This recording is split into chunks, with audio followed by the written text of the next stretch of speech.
une prise de parole qui risque de faire jaser. Invité sur le plateau de C'est à vous, lundi 5 décembre, Bruno Retailleau a partagé quelques confidences sur le gouvernement actuel. Mais pas que. Face à Anne-Elisabeth Lemoine et son équipe, ce dernier s'est notamment épanché au sujet d'un ministre actuel qu'il n'aurait jamais nommé. La politique, c'est la conviction, a rapidement martelé Bruno Retailleau. Les Français ont eu le sentiment qu'on n'a pas été fidèle à nos convictions.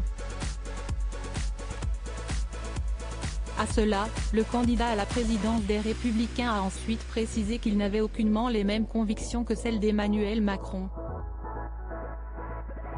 L'occasion pour ce dernier d'annoncer ensuite le nom du ministre qu'il n'aurait jamais nommé.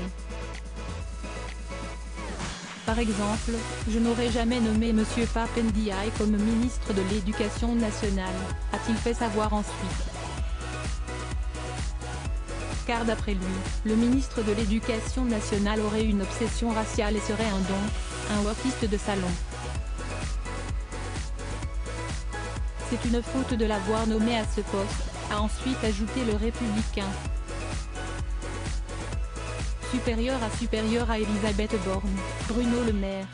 Découvrez les ministres à leur début. Bruno Retailleau cache sur Elisabeth Borne. Ce n'est pas la première fois que Bruno Retailleau s'en prend à un membre du gouvernement.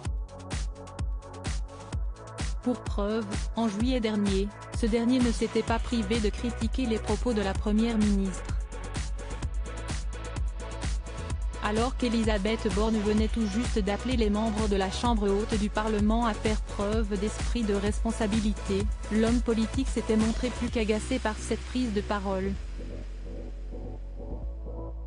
L'esprit de responsabilité, on l'a toujours eu au Sénat, avait-il assuré en juillet dernier sur le plateau des 4 vérités. J'ai dû me fâcher. Dire qu'il fallait que le gouvernement quitte sa posture hautaine vis-à-vis du Sénat. À cela, et quelques jours plus tard, c'était dans les colonnes du journal du dimanche que l'ancien président de la région Pays de la Loire avait, une fois de plus, partagé un avis salé sur la première ministre. Elisabeth Borne ne peut pas à la fois proclamer son amour de notre Chambre dans sa déclaration de politique générale et ne pas écouter les présidents de groupe, avait-il ajouté. Crédit photo, capture d'écran France 5.